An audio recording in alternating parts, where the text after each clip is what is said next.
afternoon, and welcome to another episode of Your Speaking Matters. This is hosted by Rick and Carol Durling, and we are sponsored by the Confident Communicators Club. Each episode of this podcast is an attempt to unravel the secrets of effective communication through engaging conversations and providing techniques and tips that you can use to help transform your fear of public speaking into a skill set that opens doors for new opportunities. In this episode, we are going to talk about how evaluations work. And to accomplish that, we have Carol Durling here, my lovely wife and co-host, who has been with Toastmasters for over 14 years and is an absolutely excellent evaluator. And we're going to explore various aspects of what it means to be an evaluator. So Carol, let's start off with, what's your take on being an evaluator? First of all, anybody can be a speech evaluator. Why? Because we all are observing speeches all the time. We listen to news broadcasts, podcasts like this one, toasts at a wedding, insufferable meetings, and we hear things that went real well. Oh, that person said something in the ways that I am going to remember that forever. In fact, I really like the way that was said. I'm going to use it. Or we'll hear somebody humming and eyeing, and it's so annoying. It'll drive us crazy. We know that that person would be a more effective newscaster if they would just eliminate those crutch words from their language. Well, that's interesting. So it's really fun that you mentioned insufferable meetings. I can get my head around that, because anytime you're in a meeting and somebody is eyeing and umming and driving you crazy or using very weird speaking techniques, that is something that can drive you right to drink. So getting a drink after one of those, I highly recommend it. Now, we have a lot of things that we do in Toastmasters to do evaluations, but I'd like to start by talking about different things you look for when you're doing an evaluation for somebody's speech. So can we talk about some of those, whatever ones you want to talk about? Absolutely. The first thing I look for every project in Toastmasters, we give these they're really speech exercises. Each project talks about a speaking technique, maybe it's body language, maybe it's eye contact, or how to organize a speech. So the first thing you look for is the purpose of that speech.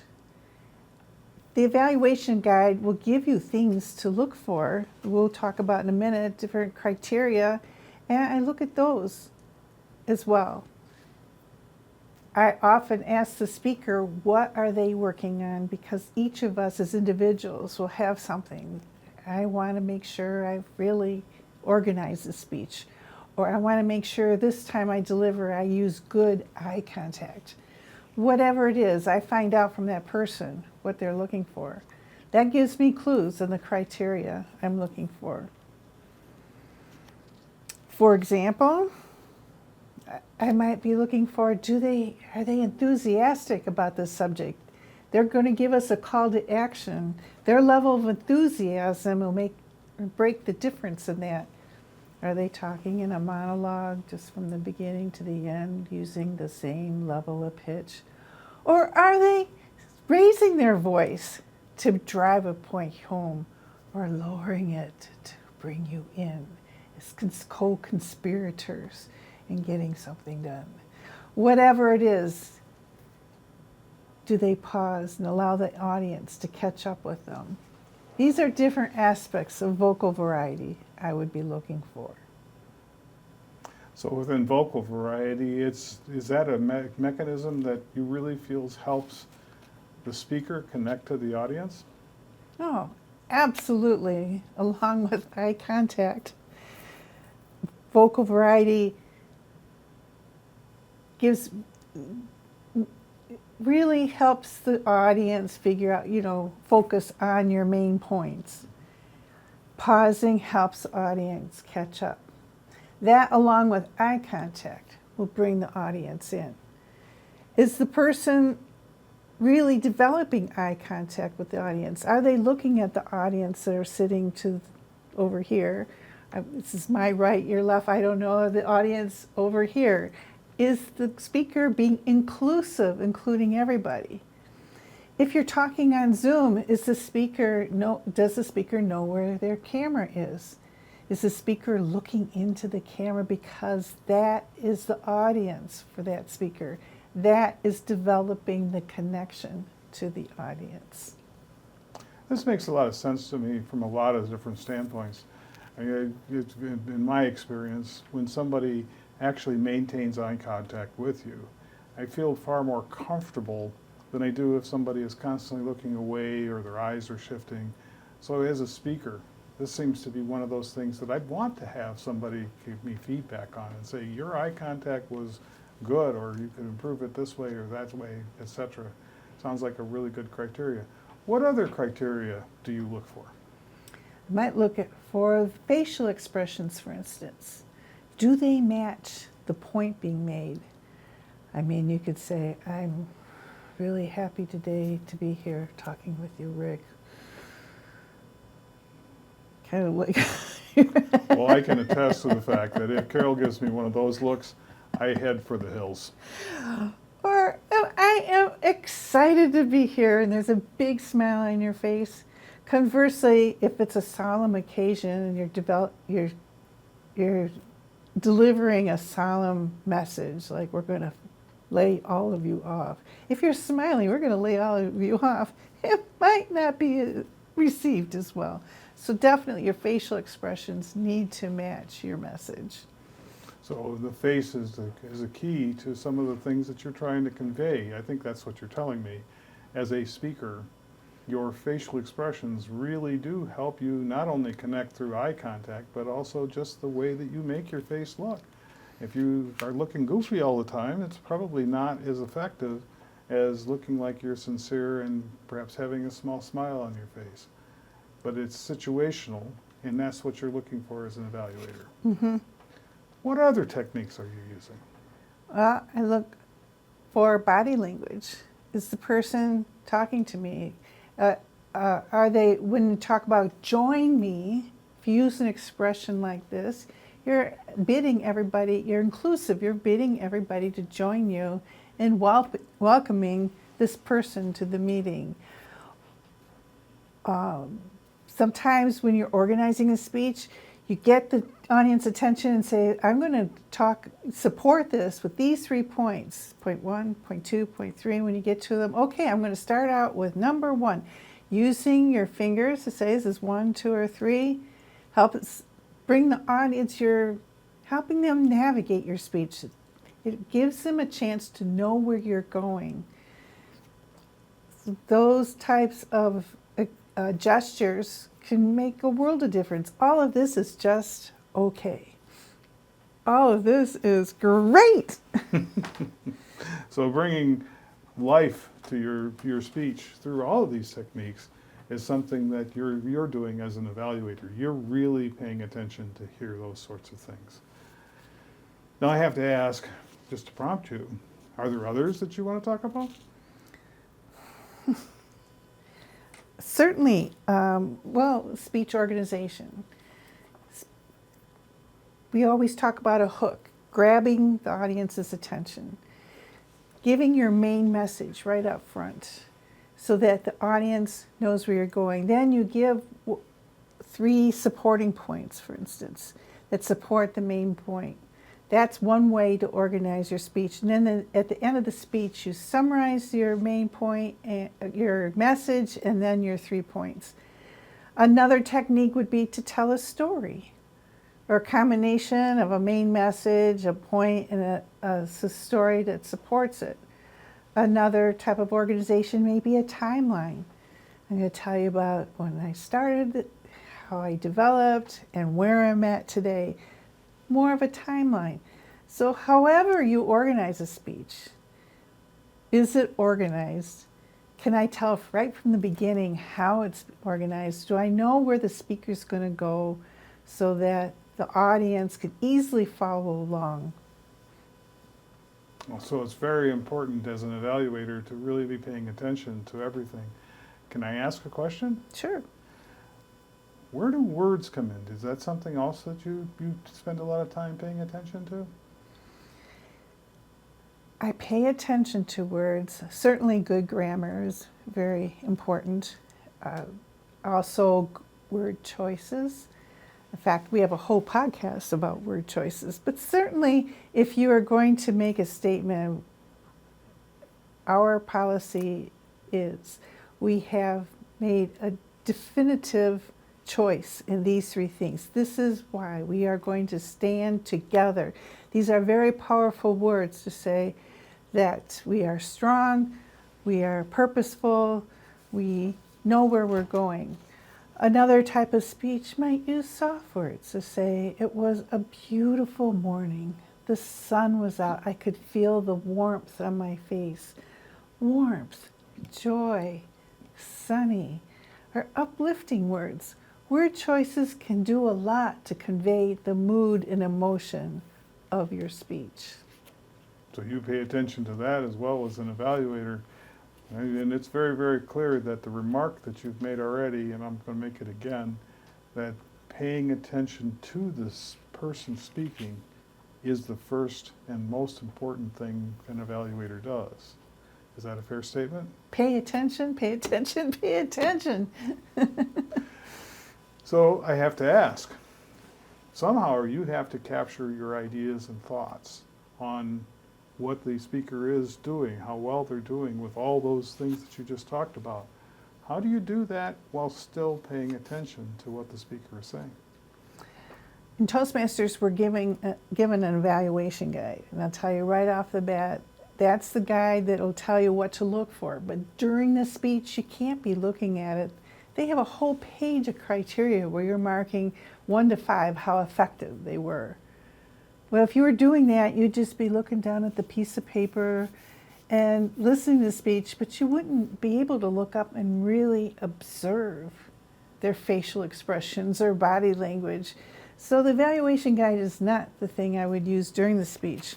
Actually, I just use a simple piece of paper. I draw a T on it.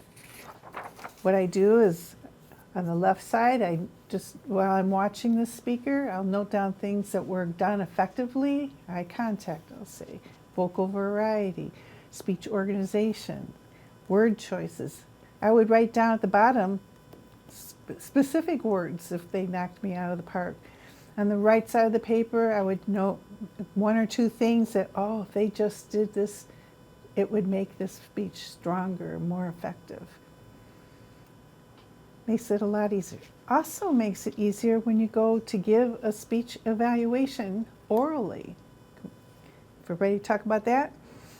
Sure. It sounds to me like you've pulled together a lot of information and ideas and thoughts about what the person did as they spoke. And now, of course, to give an effective evaluation orally, you've actually got to summarize that in a way that the person can absorb it. Do you have any techniques for that? I do. Well, we use what we call the sandwich approach. I would start out, which is saying something really strong and positive, reinforcing, then giving a few suggestions of how it makes the speech, what would make the speech even stronger the next time, and end on a high note. We call that the sandwich approach. I'd start out with this speech really gave me some ideas that I could work on, something positive. And then from my little T piece of paper, a couple of things. Your eye contact was great. Your facial expressions were great.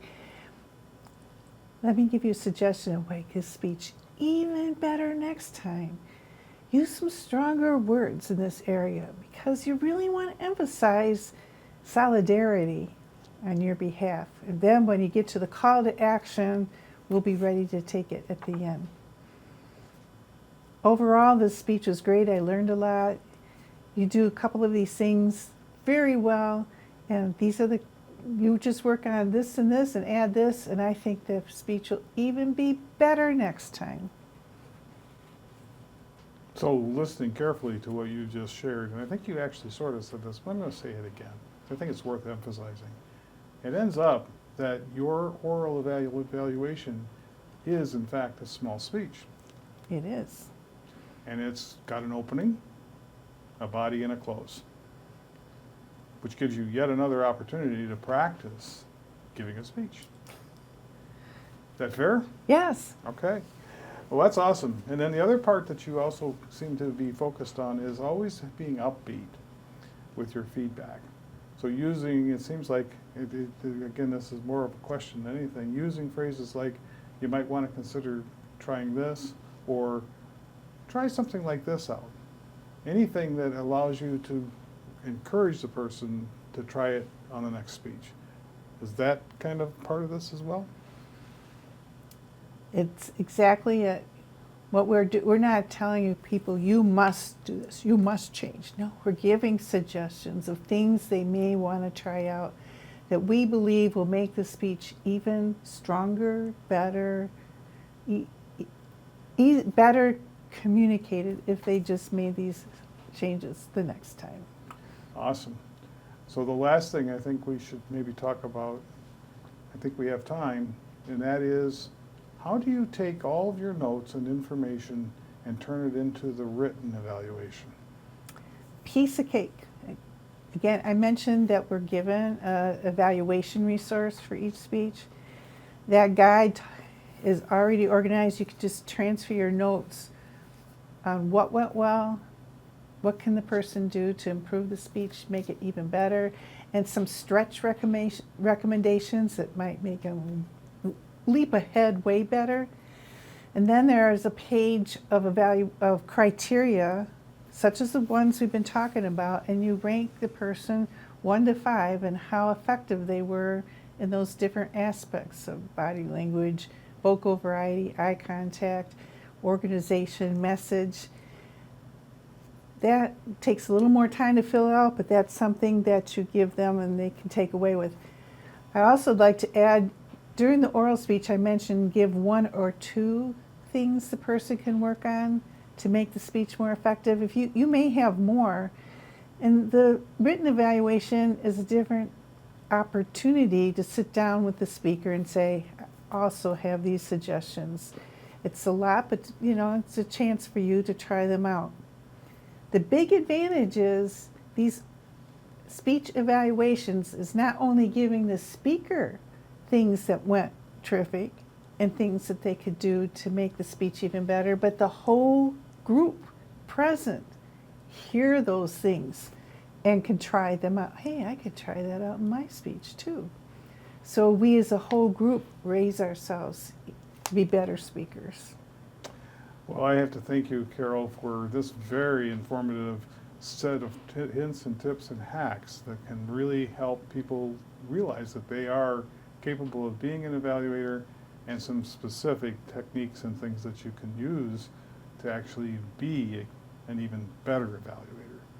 Is there anything else that you'd like to bring up at this point? We've got about 2 or 3 minutes.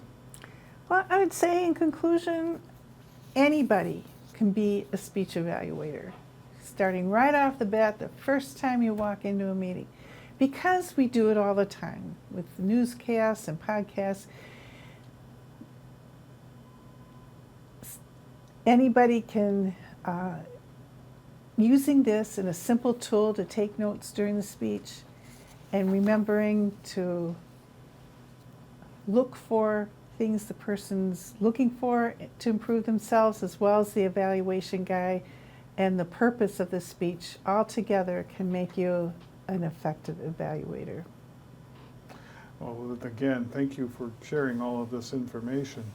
And if I may, I would do a little bit of selfless promotion of Confident Communicators and share with our audience that, in fact, all the things that Carol is talking about within these evaluations, from body language to the way you use your voice, to gestures, to facial expressions, to eye contact, to how you bring emotion using words and tone of voice, all of that is an opportunity that you can explore by by coming to a Toastmasters meeting, specifically a Confident Communicators meeting, because that's exactly what we do in our meetings. It's a great place to try out different speaking techniques and get feedback from expert evaluators like Carol Durling. So I invite you to come to one of our meetings in the future and check it out for yourself, because I know our program can help make you an outstanding speaker, no matter what the situation is. Again, thank you, Carol. And we include the link to register for one of our meetings, where you can find out how to attend one of our meetings along with this podcast. Awesome. And a big shout out to On TV for allowing us to participate and use their excellent facilities for making these podcasts. We hope you enjoyed today's podcast and look forward to you listening to our next one. And here comes that famous music.